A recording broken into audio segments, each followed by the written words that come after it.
Everyone, welcome to मार्गदर्शन bye Vicky. आज हम डिस्कस करने जाएंगे रिसर्च के बारे में। आज हम जानेंगे, साथ ही हम इसके मीनिंग, डेफिनेशंस और कैरेक्टरिस्टिक्स के बारे में डिस्कस करेंगे और इसके साथ ही हम इसके स्टेप्स और प्रोसेस को भी जानेंगे। तो आइए देखते हैं रिसर्च क्या होता है। Research refers to a search for knowledge. It is movement, a movement from known to unknown. Research एक ऐसी चीज़ें होती हैं, कुछ ऐसी चीज़ें होती हैं जो हमें पता है और कुछ ऐसी चीज़ें होती हैं जिनका हमें पता नहीं। जो चीज़ें हमें नहीं पता उसको हम पता लगाते हैं रिसर्च में, और जिसे आप बोल सकते हैं कि नॉन चीज़ों, नॉन फैक्ट का पता लगाना ही रिसर्च है। इट मीन्स कुछ नॉन चीज़ जो होती हैं जिसके बारे में हमें पता नहीं है उसको पता लगाना ही रिसर्च है।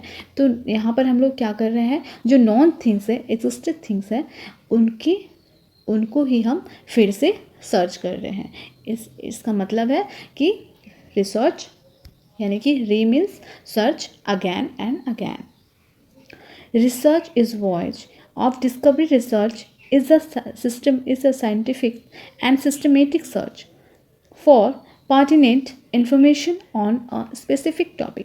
जो भी pertinent information है, it means जो भी उचित informations है उसको systematic way में, एक scientific process है ये, जिसमें हम लोग एक सीधी तरीके से एक सिस्टमेटिक वे में हम सर्च करते हैं, सर्च करते हैं। जो भी हमारी खोज होती है, जो भी टॉपिक होती है, उससे रिलेटेड हम यहाँ पर सर्च करते हैं।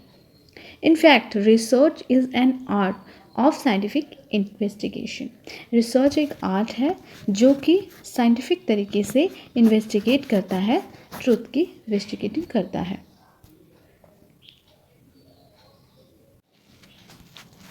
The term research means to make known of an existing thing. Thus, research means search of searched, मतलब जो भी सर्च किया गया है उसके बारे में सर्च करना, यानी कि फिर से सर्च करना रिसर्च है। Means to elicit some fact out of known thing. जो भी नोन थिंग है, एग्जिस्टिंग थिंग है, उसके बारे में हम लोग फिर से उसके जो नॉन फैक्ट है उसको जानने के लिए रिसर्च करते हैं। रिसर्च को यहाँ पर हिडन थिंग्स, जो भी हम लोग हिडन थिंग्स है, to find out the hidden truth in any field research है। तो रिसर्च का यहाँ पर हम फुल फॉर्म देख सकते हैं। यहाँ पर हमने फुल फॉर्म इसका दिया हुआ है रिसर्च। रिसर्च जो वर्ड है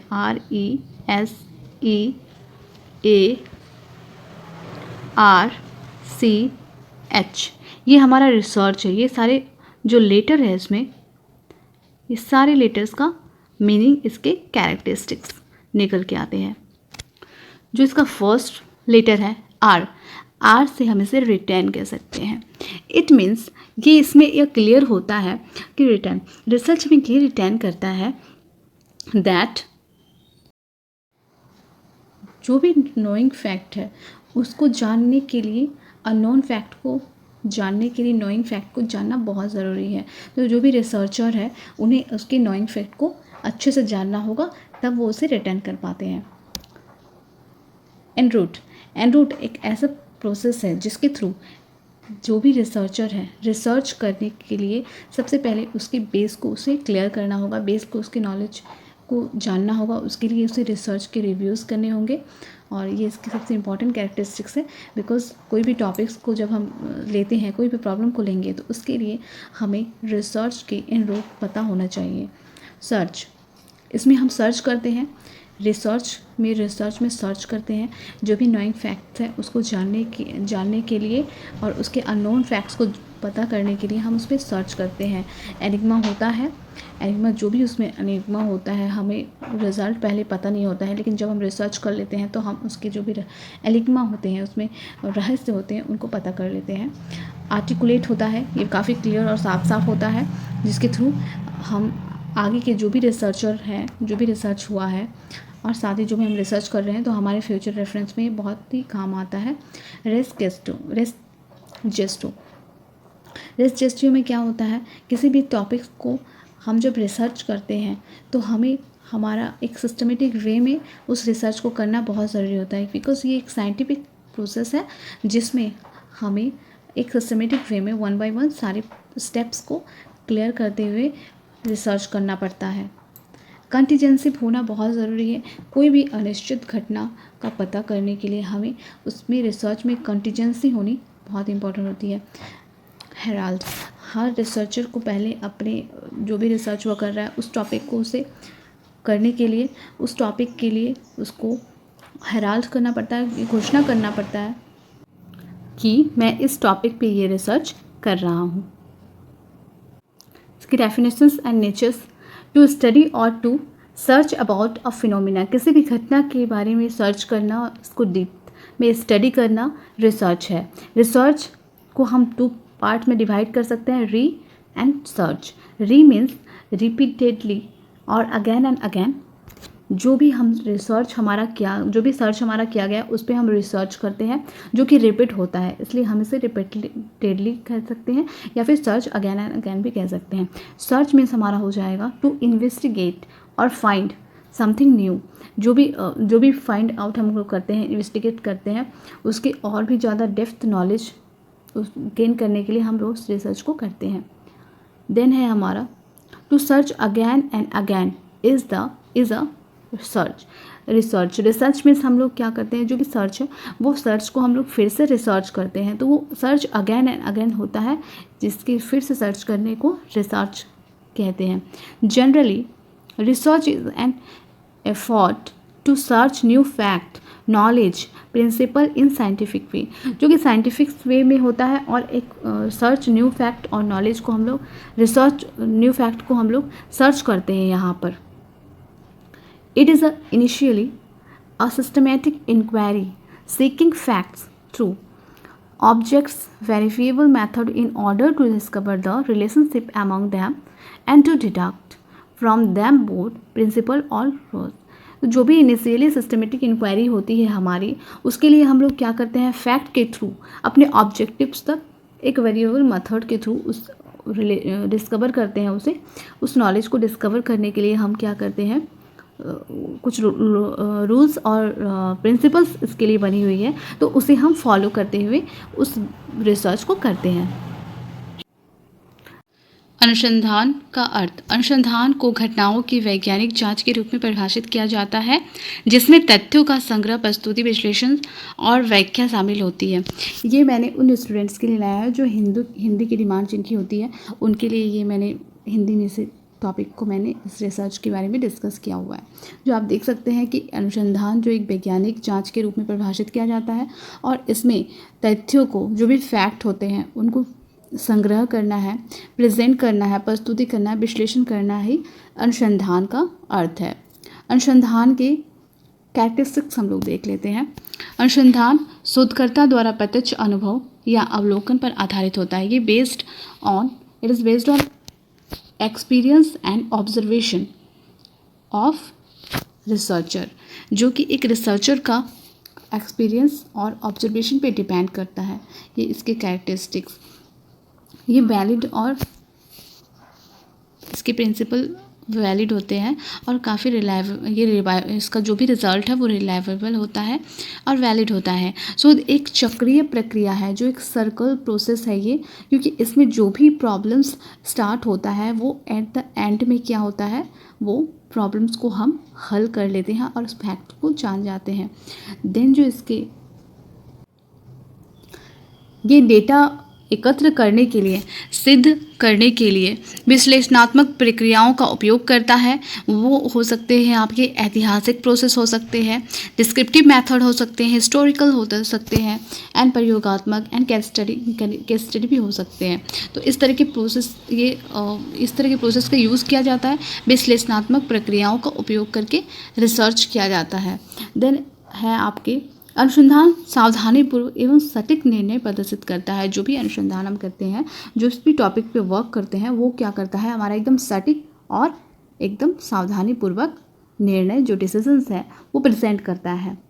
व्यवस्थित पद्धति और प्रक्रियाओं का उपयोग करके हम इसके पूर्वाग्रह के बिना व्यवस्थित तरीके से अनुसंधान कर सकते हैं। शोधकर्ता को वैध एवं निर्णायक परिणामों पर पहुंचने में सक्षम बनाने के लिए शोध डिज़ाइन और प्रक्रियाओं को दोहराया जाता है। इसको हम लोग इसके प्रोसेस को हम लोग हिंदी में भी डिस्कस कर लेते हैं। इंग्लिश में भी इसके कैरेक्टरिस्टिक्स को डिस्कस कर लेते हैं। इसके जो कैरेक्टरिस्टिक्स है, controlled, minimizing the effects of external factor, जो भी एक्सटर्नल फैक्टर्स होते हैं उनको ये कंट्रोल करता है। रिगोरियस, इसका मतलब है ensuring that the procedures followed to find answer to questions are relevant, appropriate and justified. इस तरह के क्वेश्चंस आपके सामने क्रिएट होते हैं जो काफ़ी रेलिवेंट होता है, एप्रोप्रिएट होता है और जस्टिफाइड होता है। जो भी कठिनाई का लेवल होता है वो एकदम इस तरह से आपके सामने प्रेजेंट होता है कि आप उसको प्रोसीजर को फॉलो करके उस सारे को रेलिवेंट तरीके से सॉल्व कर सकते हैं। Systematic and investigation follow a certain logical sequence. Different steps cannot be taken in a disorganized manner. Some procedures must follow other. कुछ procedures जो है कि others को follow करते हैं, लेकिन इसमें जो an investigation certain logical sequence में होता है, जो कि डिफरेंट स्टेप्स जो भी होते हैं वो डिसऑर्गेनाइज मेथड में नहीं होता है बल्कि एक मेथड में होता है, सिस्टमेटिक वे में होता है। पहले हम अपने प्रॉब्लम को आइडेंटिफाई करते हैं, देन हाइपोथेसिस बनाते हैं। तो जो भी इसके स्टेप्स है उसको steps by steps, one by one हम सिस्टमेटिक वे में रिसर्च करते हैं। वैलिड एंड वेरीफिएबल, जो भी हमारा वेरीफिएबल और वैलिड होता है, conclusion on the basis of your finding are correct can be verified by you and other.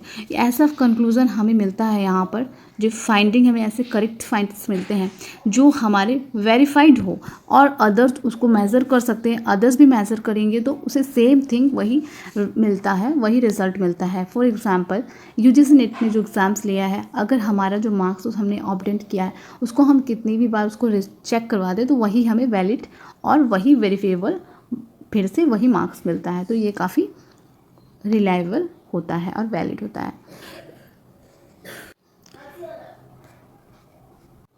Empirical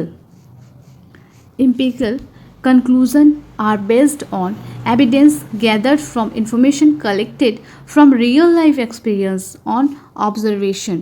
जो भी हमने एक्सपीरियंस किया है उस एक्सपीरियंस के बेसिस पे हम एविडेंस को गैदर करते हैं, इन्फॉर्मेशन कलेक्ट करते हैं और उसके थ्रू हम रिसर्च करते हैं। तो ये जो रिसर्चर का मेन कैरेक्टरिस्टिक्स हो जाता है कि उसके थ्रू हम उस रिसर्च को रियल लाइफ वर्ल्ड में एक्सपीरियंस करके रिसर्च करते हैं। Critical, the process of investigation must be fail safe free from any drawbacks, the process adapted and the procedure used must be able to face critical examination. जो भी हमारा investigation होता है वो मस्ट सेफ होना चाहिए और फ्री फ्रॉम एनी ड्रॉबैक्स होना चाहिए। The process adapted and the procedure used must be able to face critical. जो भी क्रिटिकल्स हमारे सामने एग्जामिनेशन होता है उसको ये फेस करने वाला होता है, रिसर्च होना चाहिए। रिसर्च के स्टेप्स देख लेते हैं। समस्या, परिकल्पना, सैद्धांतिक वैचारिक ढांचा, धारणाएं, संबंधित साहित्य समीक्षा, अनुसंधान डिज़ाइन, डेटा संग्रह, डाटा प्रोसेसिंग एंड सांख्यिकी उपचार, विश्लेषण और व्याख्या, सारांश, निष्कर्ष, सिफारिशें। तो इस तरह की रेफरेंस मीन्स तो इस तरह की जो है इसके स्टेप्स हैं। तो इससे स्टेप्स को हम लोग इंग्लिश में फर्स्ट जो हमारा है समस्या, आइडेंटिफाइंग द प्रॉब्लम, समस्या की पहचान करना। रिसर्चर के सामने सबसे पहला स्टेप आता है कि हम कौन सा टॉपिक लें, किस टॉपिक में हम रिसर्च करें। तो ये सबसे पहले आपका इम्पॉर्टेंट होता है कि उस टॉपिक को रिसर्च करने के से पहले आपको उस टॉपिक के बारे में क्लियर पता होना चाहिए कि वो जो टॉपिक है उसमें आपका इंटरेस्ट कितना है और आप उस टॉपिक को ले रहे हैं तो उस टॉपिक के लिए आपके अंदर कितनी नॉलेज है, आपने कितना नॉलेज उसके लिए आपने रखा हुआ है, या फिर आप अदर एरिया से कितनी नॉलेजेस लिए हैं और वो जो टॉपिक आप ले रहे हैं वो कहाँ तक आपके लिए आपके इंटरेस्ट के अकॉर्डिंग है। तो ये हमें पता होना चाहिए जो भी हम टॉपिक सेलेक्ट करते हैं। देन आपका है रिव्यूइंग लिटरेचर। जो भी टॉपिक हम लेते हैं उसके लिए हमें जो भी प्रीवियस रिसर्च हुए हैं उनके बारे में हमें रिव्यू करना पड़ता है। हम उनके रिव्यू को देखकर ये पता लगाते हैं कि इस टॉपिक्स में इसके क्या रिज़ल्ट आए हैं, इन्होंने क्या फाइंड आउट किया है, इन्होंने किस तरह से इस रिसर्च को एनालाइज किया है, तो इस तरह की चीज़ों को हम यहाँ पर ध्यान देते हैं। थर्ड जो है हमारा बहुत ही इंपॉर्टेंट पार्ट है, setting research questions, objectives and hypothesis. जिस भी टॉपिक्स पे हम रिसर्च कर रहे हैं तो उसके लिए हमारा ऑब्जेक्टिव्स एकदम सेट होना चाहिए। क्वेश्चनिंग, हमारा क्वेश्चन आए रेडी करने के लिए हमें ये पता होना चाहिए कि किस तरह के क्वेश्चन से किस तरह के मार्क्स हम वहाँ पर ऑब्टेन करके उसके एनालिसिस कर सकते हैं। साथ ही हाइपोथेसिस बहुत इंपॉर्टेंट हो जाता है। हाइपोथेसिस जो हमारा निकल कर आता है वो हाइपोथेसिस हमेशा सही हमें चूज़ करना चाहिए। अगर हमारा हाइपो गलत हो जाएगा तो फिर हम रिज़ल्ट तक नहीं पहुंच पाएंगे और रिसर्च हमारा बिल्कुल रॉन्ग हो जाएगा। चूजिंग द स्टडी डिज़ाइन, जो भी स्टडी डिज़ाइन है उससे हमें चूज़ करना पड़ता है कि हम उस स्टडी को करेंगे तो कौन से मेथड को लेंगे। तो मेथड्स, उस स्टडी के लिए कौन सा मेथड यूज़ होता है, हम बहुत सारे हमारे मेथड्स हैं। तो मेथड्स में हम देखेंगे कि ये हमारा एक्सपेरिमेंटल है मेथड है, डिस्क्रिप्टिव मेथड है, केस स्टडी मेथड्स है। तो इस तरह के मेथड्स यहाँ पर हम लोग इसके डिज़ाइंस में चूज़ करेंगे। रन द एक्सपेरिमेंट, अब हम वहाँ पर इसको एक्सपेरिमेंट करेंगे कि यहाँ पर जो भी हमने हाइपोथेसिस लिया है उसके बेसिस पे हमारा जो भी ऑब्जेक्टिव्स है वो वहाँ तक पहुँचने के लिए हम उसका एक्सपेरिमेंट करना स्टार्ट कर देंगे। कलेक्टिंग डाटा, देन हम लोग कलेक्ट करेंगे जो रिसर्च के टॉपिक के अकॉर्डिंग हमारा जो भी क्वेश्चन रेडी है उसके थ्रू हम डाटा कलेक्ट करेंगे। और डाटा कलेक्ट करने के बाद प्रोसेसिंग एंड एनालाइजिंग डाटा का एनालाइज करेंगे, डाटा को डिटेल्स में जाएंगे, डिटेल्स में निकालेंगे और हम उसे क्वांटिटेटिव वे या फिर क्वालिटेटिव वे, जिस भी तरीके से हमारा डाटा लिया गया है उसके बेसिस पे हम मेथड यहाँ पर चूज़ करेंगे और उसे एनालाइज करेंगे। राइटिंग द रिपोर्ट, फिर लास्टली हम लोग क्या करेंगे, रिपोर्ट राइटिंग करेंगे। जो भी हमारा रिपोर्ट आया उस एनालिसिस के बेसिस पे हम उसका रिपोर्ट्स पे चेक करेंगे कि हमने क्या रिपोर्ट्स हमारा आया, हमारे प्रॉब्लम्स का क्या रिज़ल्ट निकल कर आया। तो ये हमारा फाइनल होगा और यहाँ पर हमारी रिसर्च रिपोर्ट प्रिपेयर हो जाएगी। देन हम डिसर्टेशन अपना कंप्लीट यहाँ पर करेंगे और सिनॉप्सिस भी यहाँ पर हमारा रेडी हो जाएगा। सो फ्रेंड्स, ऐसे ही वीडियो को पाने के लिए मेरे चैनल को लाइक, सब्सक्राइब और बेल आइकन पर प्रेस करना ना भूलें। अगर आपको वीडियो अच्छी लगे तो इसे लाइक शेयर भी कीजिएगा। Thanks for watching.